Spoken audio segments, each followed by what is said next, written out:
Good day, we're going to talk about the binary adder. A binary adder can be a half adder and can be a full adder.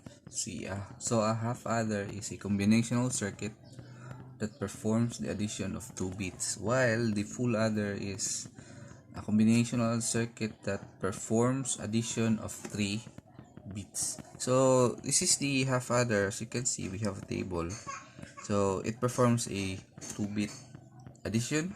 So the output is either a carry or a sum. So if i-add nato ning bits, so nasa output nga sum and carry. So say for example, x and y, inputs x and y, 0 plus 0 is equal to, so the sum is 0, carry is 0.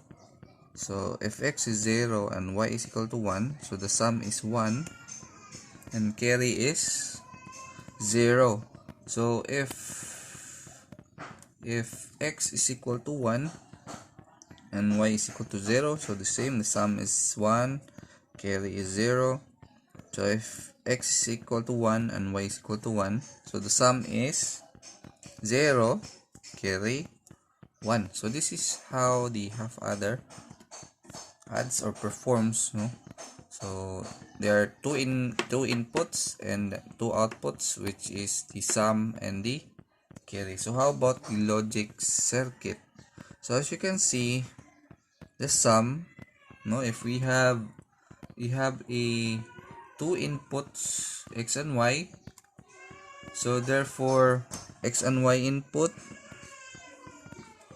so if we have x and y, and then as you can see, the s is 0110, so this is an XOR.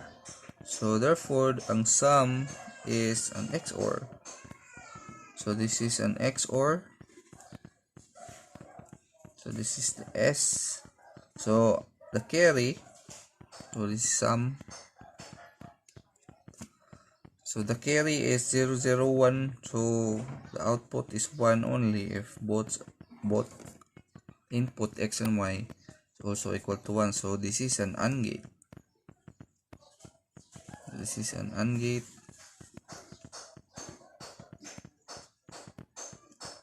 So this is the carry. So this is S, this is C. So this is the diagram of a half adder. So we can also draw a block diagram for half adder. So let's name this one HA. So this is inputs x and y. So yung sum is S, then ang carry niya is kilid. See, this is the block diagram.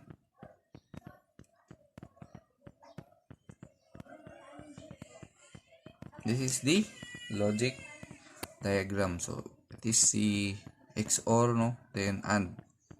So this is the half adder. So it can only perform 2-bit addition. So likewise in the full adder, so this is full adder.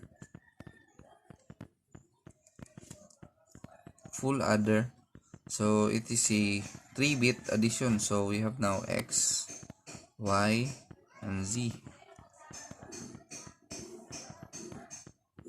where inputs is 0, 0, 1, 0, 0, 0, 0, 0, 1, 0, 1, 0, 0, 1, 1, 1, 0, 0, 1, 0, 1, 1, 1, 0, 1, 1, 1. So same, the outputs, that's a 2 output, carry and sum.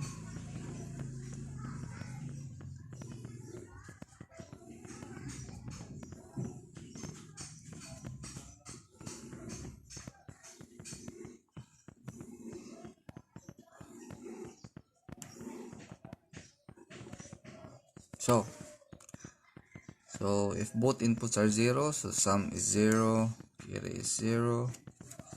Then this one, sum is 1, carry is carry is 0. This is 1 0. So as you can see, y is 1, z is 1, so the sum is 0. Carry is 1 3 1 0 3. Sum is 0, carry is 1. Here sum is 0, carry is 1.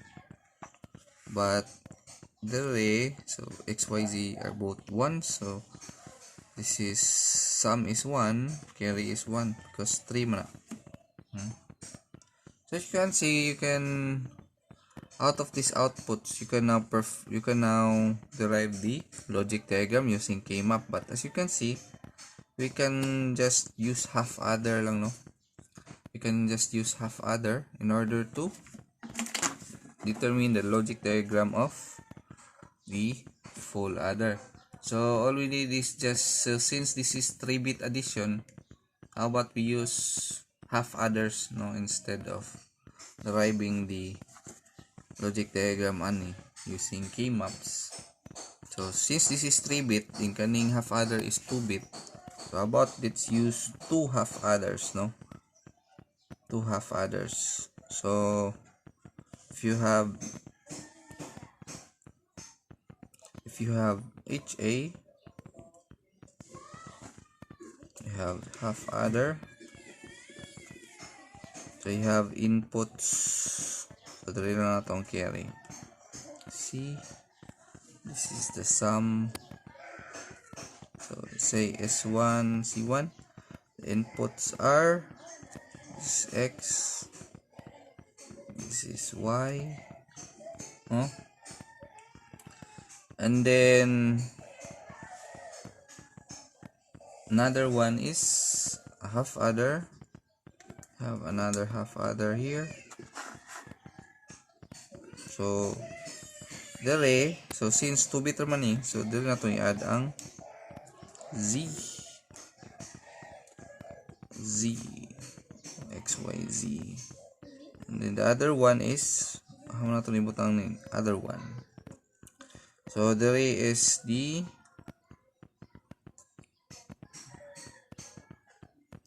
so we have a carry po dere C2, and we have S2.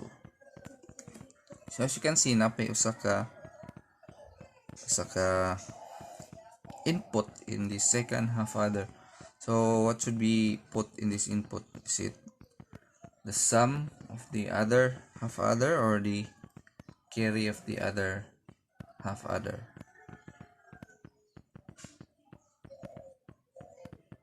So it's the sum. So about jump lang,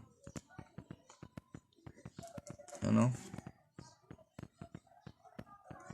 and then the carry, and this will be so the carry. How about the carry? So the carry, putangan na natin siya OR gate.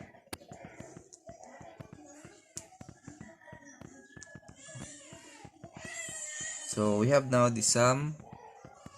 This is the carry. So this is the full adder. So how about the Boolean expression? The logic diagram. So this is just the block diagram of a. So this is the block diagram.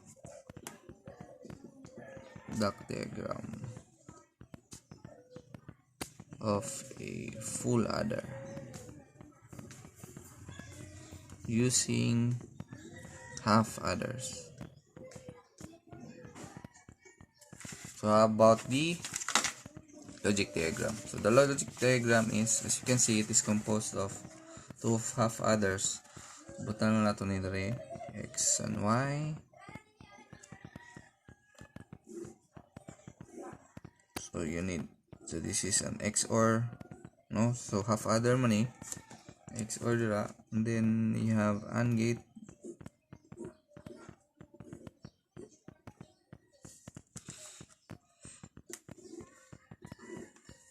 And then next, as you can see, ang sum niya is connected to another half adder.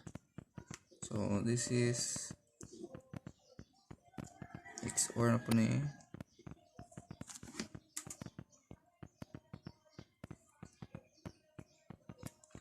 XOR, and then the other input is connected to Z. So na Z dali. And then as you can see, na siya AND gate.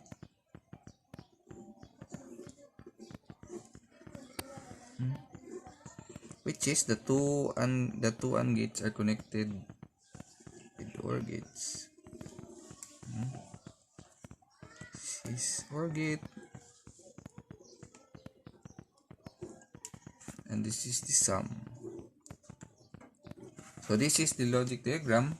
So this is the implementation of full adder with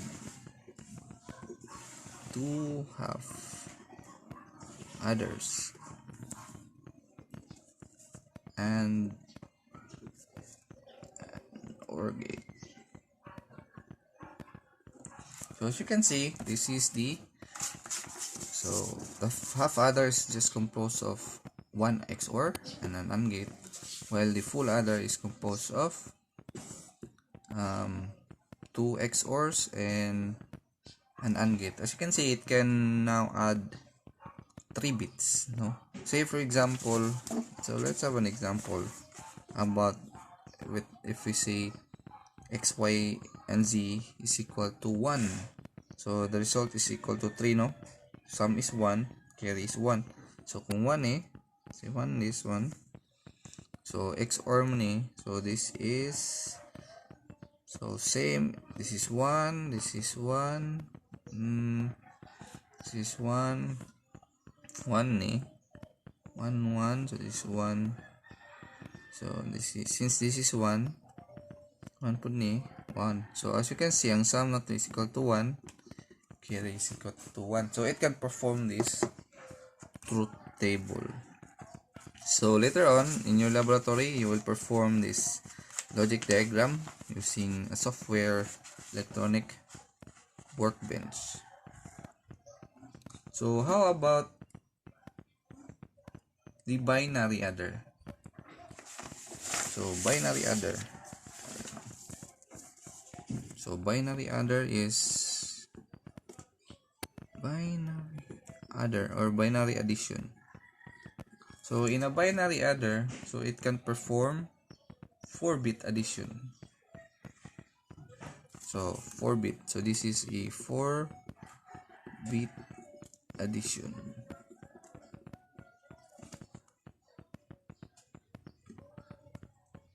Where say for example, if you have 1010 plus 0111, so like this, no, it can perform this addition. So if inputan mo siya this input and this one, so the result will be 0 plus 1. This is 1 plus 1, 0, carry 1, carry 1. So maka-output siya og like this, no? So this will be the carry, na siya carry, and this is the 4-bit sum, no? So how about we use, by the way, butangan natin siya og block diagram. So block diagram ani is full adder, just FA, and then we have sum,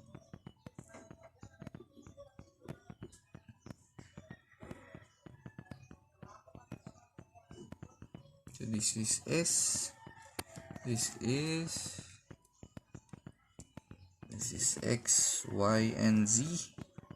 This is the carry. So muna ito ang block diagram sa full adder. So later on, we're gonna use block diagrams to implement the binary adder because we can't use this one, no? Gubot ng kay tanawon. So to simplify the diagram, we'll just use the block diagram. So if it is 4-bit addition, so you need full adder, no? How many full adders? We need 4 full adders. So we have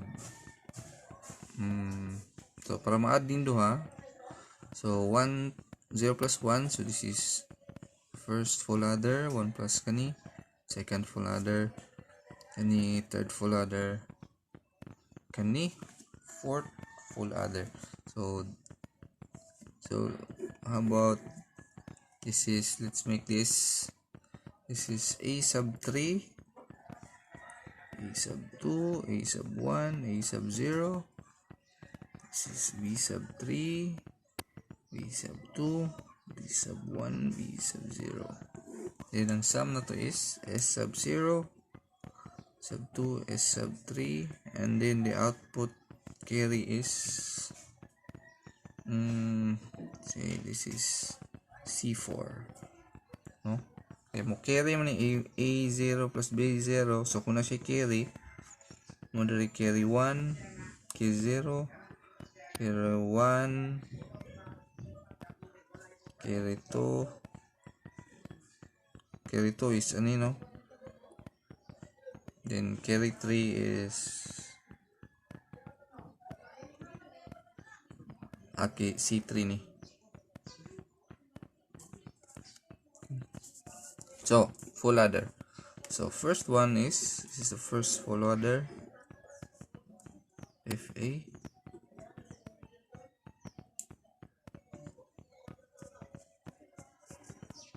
So this is A0 plus A0 plus B0. So now siya carry man dali Z dali. So if there's an external input, no? So how about let's name this one Z na lang. So output niya is sum 0. Kani sum 0. So A0 plus B0 got to sum 0. So mo carry siya. If na siya carry 0, which is i-add na to sa A1 B1, another full adder. This is carry 0 will be added to A1 and B1. Then na siya sum nga S1, which is ano pa siya carry nga C1, which will be added to the bits A sub 2 and B sub 2. This is full adder again. So ma-add siya sa A sub 2, B sub 2. So na siya sum nga S sub 2. Then ano po siya carry C2 should be added to A sub 3 and B sub 3. FA A sub 3, B sub 3. And then I say sum 3. So if na siya overflow, which is C3, no? Overflow nga carry. So this is the 4-bit adder. So this is just a block diagram. So if you want to draw the whole schematic of this full 4-bit adder, so just replace this block diagram with this full adder nga circuit, which will later on in your laboratory, so perform ninyo ning 4-bit addition. So how about subtraction? 4-bit subtraction.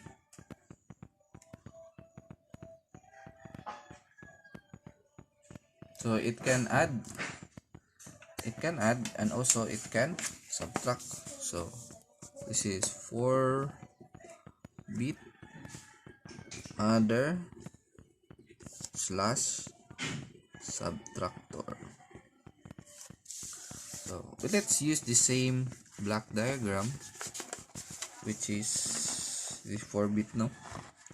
So what we want to do is, so since this is addition, so we'll put some logic gates, no? In order for this block diagram 4-bit adder can also implement subtraction and it can also implement addition. So In our previous discussion, we discussed about the using addition in order to subtract, no? That discussion was the complement, no? Two's complement or the ones complement. So what we are going to do here is to insert a complement, no, to this 4-bit adder. So how about we use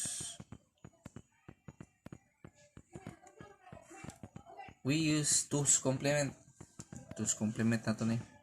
So draw na to ni balik. This is FA, this is four full adder.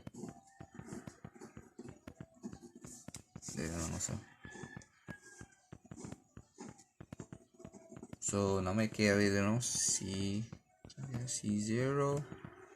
this is C1, this is C2, then we have some 0, some 1, some 2, some 3. So in two's complement, if you remember, in two's complement, as you can see, so for example, if it is 1 0 1 0 0 1 1, so in two's complement, di ba i-complement na to ni, so mahimo na siyang 1 0 0 0, and then add na to siya og 1, so that's why 1 0 0 1. Then i-add na to ning 1 0 0 1 0 1 0 1 0 0 1, so this will be 1 1 0 0 carry 1, so ato ning neglect, so therefore the answer will be 3. So this is 10 minus 7, so mo niya to ang answer. So we're gonna perform this two's complement in this block diagram. So makita tag pamagi, we'll find a way nga ma-complement na to ang inputs, and then as well as ma-add na to ang complement siya, then ma-add na to ang maka-add tag 1 in this block diagram, no? So in order to complement the function, so di ba kung gusto na to addition, as is lang siya, wala yung may tabo, but mag-subtract ta, so ma-complement ni complement. So if you use XOR, as you can see, if you use XOR, so if mo niya to input, if ang input na to is 1, then if we let this other input equal to 0, ang output niya is 1, no? So if it is 0, output niya kay 0. So meaning, kung 0 ang, if the other input of this XOR is 0, whatever will be the input in this 1, the same ra, no? So if 1 ni, 1 po ni. If 0 is 0. But if we change this other input into 1, so may tabo. So if it is 1, so mahimong output na to is 0. But if it's 0, mahimo na siyang 1. So ma-complement ang input if this input, this other, the XOR is 1. No? Ma-complement ni whatever the value of the binary sa in this first input, ma-complement siya if this one is equal to 1. But if it is equal to 0, the same ra ang input ug output. So that's why we're gonna use XORs, no? Ang XOR is ibutang nato siya sa B. So this will be ito nato ni XOR dere. XOR na XOR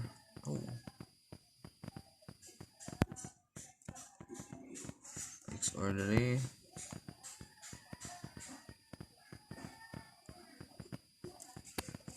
XOR here.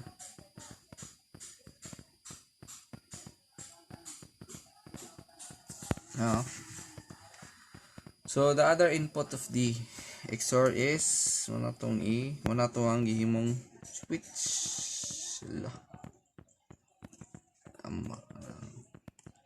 Connected siya dra.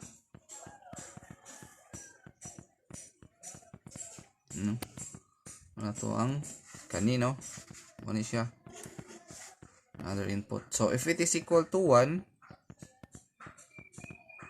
mo complement ang input nga. Muna niya nga to ang this is now our B0. This is now our B1. This is now our B2. This is our B sub 3.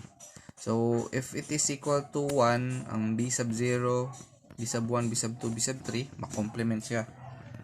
But if it is equal to 0, so whatever the value of these B's binary, same ragyapon yang output sa XOR. So, let's name this switch M. M siya. Yan, kani.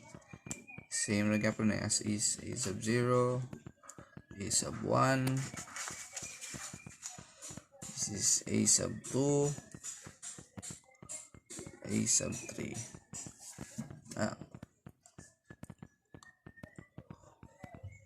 And then, so, sa two's complement, diba, i-complement na tong B's. And then, mo-add siya og 1. So, therefore, dari na to mo-add. Connect na to siya dari. So, this is, let's name this one. Z na lang, kay Z mo to. And then, how about the carry or na overflow? So, natay carry rin, no? See?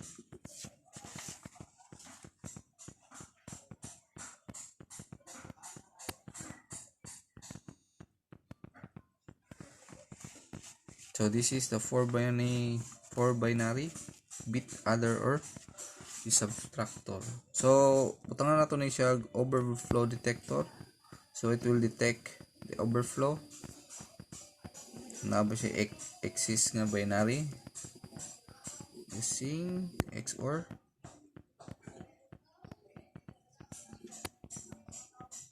This is V. Its name is V. So, let's check if it is correct. No? Let's check this one. Same, no? So, how about i-subtract na to siya? Subtract. So, subtraction, M is equal to 1. So, if it is M equal to 1, so kung 1, 0, 0 ni, dapat na. So, this is 1, 1, 1, 0. Muna yung B. Ang A is, this is 0, 1, 0, 1. So, this one. So, this is the A. This is the B. B, 1, 1, 1, 0. A is 0, 1, 0, 1, 0, 1. So, if it is 1 this is 1, 1. M is equal to 1. Para masubtract siya. This is equal to 0. This is equal to 0. And this is equal to 1. So, output na to is 1. Carry is equal to 0. So, if B sub 1 is equal to 1, so this will be equal to 0. Okay, 1 man A sub 1 is 1. So, 1 plus 0 plus 0. So, this is 1. Carry 0. So, next, this is 1. So, 1 man So, this should be 0. So, this is 0 plus 0 plus 0. So, this is 0. And then, next, carry kay 0. Next, this is 0. So, 1 man So, may muna siyang 1. And then, A sub 3 is 1. 1 plus 1 is 1 plus 1 is 0. So, na siya carry 1. So, we can neglect. So, napod siya 1, 0 man overflow nga 1. Which is, we can neglect this part, no? So, as you can see, the answer is 3. So, 10 minus 7, answer tag 3. So, how about i-adder na to siya? other.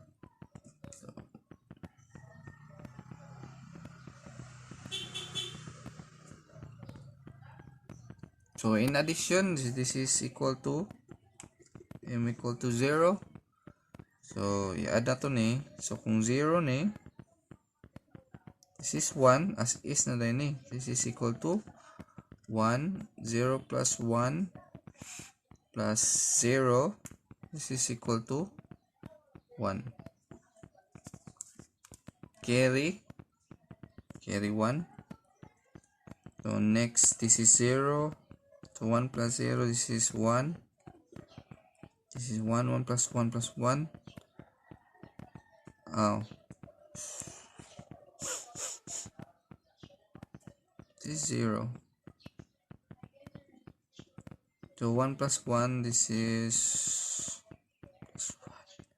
0. Carry 1. And the next, this is 0 man. So 1 plus 0. 1 XOR 0. So this is 1. 0 plus 1. See, 1 plus 1. This is 0. Carry 1. So this is 1 plus. So this is 0. 0 ni. 1 plus 0 plus 1. This is equal to 0. So this is na siya ay carry 1. So therefore, ang answer na to is 17. No? So this is 10 plus 7, 17. So 16 plus 1. So this is 17. As you can see, correct iya ang output. So if m is equal to 0, addition siya. 10 plus 7, so 17. So m is equal to 1, may mo siyang subtraction. So 10 minus 7, so this is 3 ang answer. 0, 0, 1, 1. So that's it.